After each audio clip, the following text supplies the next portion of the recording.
Bonjour et bienvenue dans Bourse et Valeurs pour tout savoir de l'actualité des entreprises régionales cotées à retrouver sur liondecideur.com et nos réseaux sociaux. À retenir cette semaine, Capelli Immobilier qui a été placé en redressement judiciaire début mars avec une période d'observation de 6 mois. Capelli victime notamment des difficultés du secteur de la promotion immobilière. À fin mars 2024, il y a un an, ses dettes nettes dépassaient les 400 millions d'euros et ses fonds propres étaient négatifs de 25 millions d'euros. Un accord était en vue avec 95% de ses créanciers obligataires. Faute de trouver un accord avec la totalité de ses créanciers, Capelli, qui est détenu à 73% par la famille Capelli, n'a donc pas échappé au dépôt de bilan. En bourse, où le cours de l'action est suspendu depuis septembre dernier, Capelli cotait 3,08 € au moment de la suspension, soit moins 23% en un an et moins 91,3% en 5 ans. On retrouve à présent notre invité, Stéphane Leroux, le PDG de Spineway. Bonjour. Bonjour Jean-Pierre. Merci d'avoir accepté notre invitation. On va rappeler Spineway, les produits innovants dans le traitement des pathologies de la colonne vertébrale, c'est bien ça? Voilà, oui, depuis 20 ans maintenant, on va fêter notre 20e année en 2025. Nous concevons et fabriquons des implants pour la chirurgie de la colonne vertébrale. Alors quand on dit implants innovants, qu'est-ce qu'ils ont d'innovant et en quoi ils se distinguent d'autres? Il y a plusieurs acteurs sur ce marché. Il y a pas mal d'acteurs. Il se trouve que depuis 2022 notamment, on a pu faire l'acquisition d'une petite entreprise française qui fabrique des prothèses de disques. Et ces prothèses de disques sont tout à fait innovantes et uniques sur le segment de marché auquel elles s'adressent. Et c'est intéressant, plus notre gamme historique très large. Et donc, on a une offre tout à fait compétitive pour les acteurs du marché. Pour rappeler, c'est un marché de quel ordre à peu près au niveau mondial? Un peu plus de 10 milliards de dollars au plan mondial, avec une répartition qui est beaucoup aux États-Unis, mais ça représente quand même des marchés de centaines de millions d'euros sur les divers continents et sur les marchés sur lesquels on est présent déjà.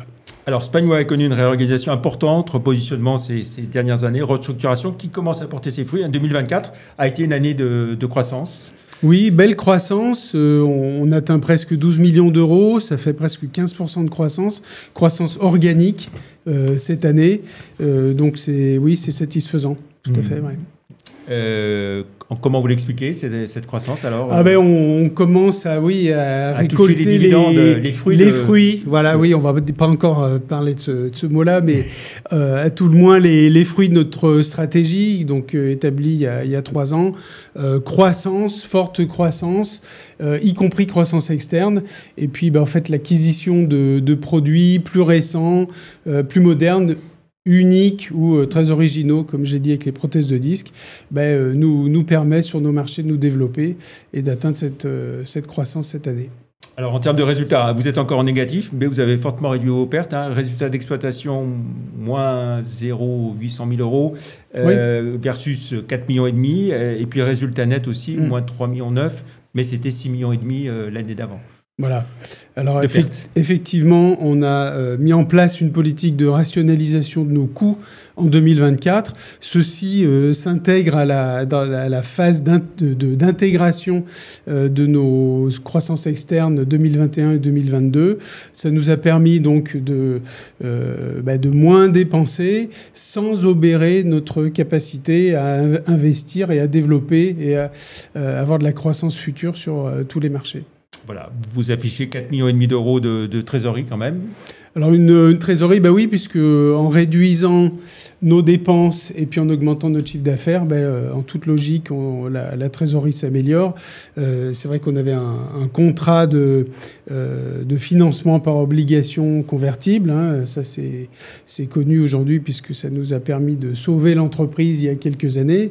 Et donc, ce financement qui n'est pas une fin en soi et qui est un pis-aller dans notre historique, mais nous permet d'investir pour obtenir de la croissance. Et puis, fin 2024, d'avoir une belle trésorerie, ce qui nous permet de voir 2025 avec plus de positivisme, oui.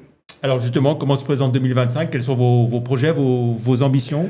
Alors, on est toujours très ambitieux. Vous savez qu'on ne communique pas sur des objectifs et je donne jamais de chiffres. La période, en plus, en ce moment, est un peu incertaine. Donc, c'est difficile, en ce début d'année, de savoir comment elle va se terminer.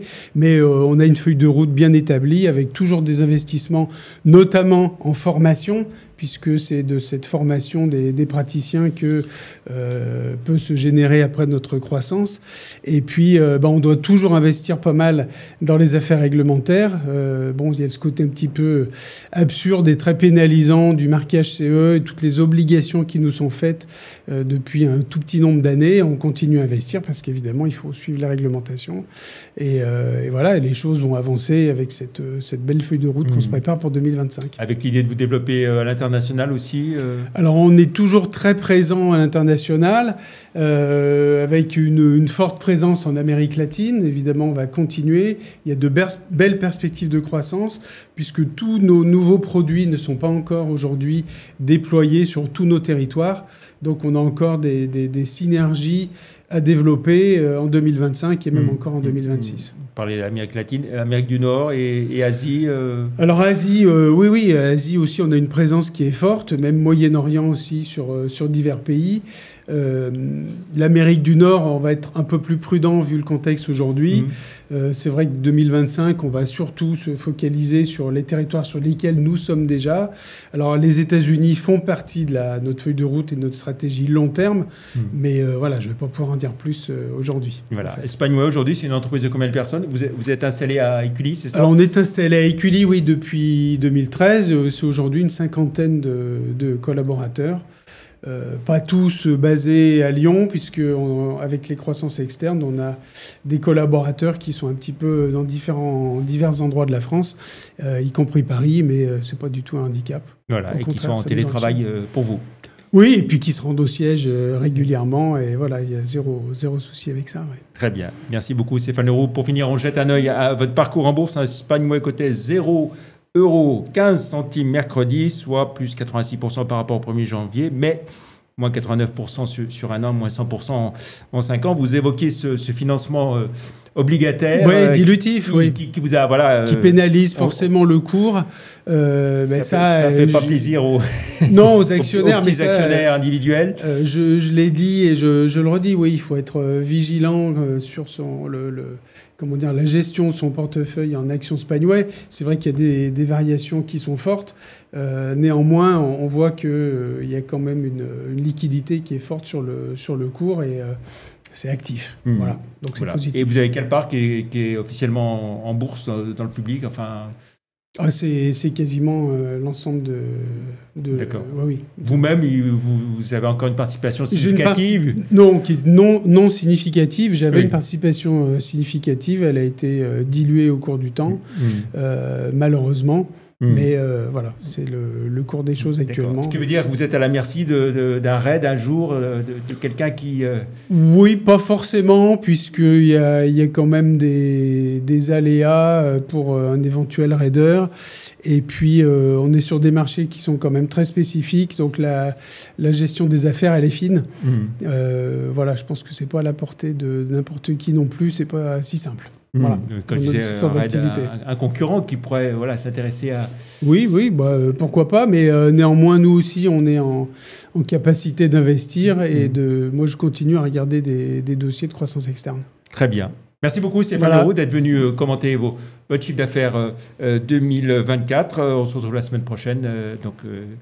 Stéphane Leroux, PDG de SpineWay, on se retrouve la semaine prochaine pour une autre émission. Bonne fin de semaine, merci, au revoir.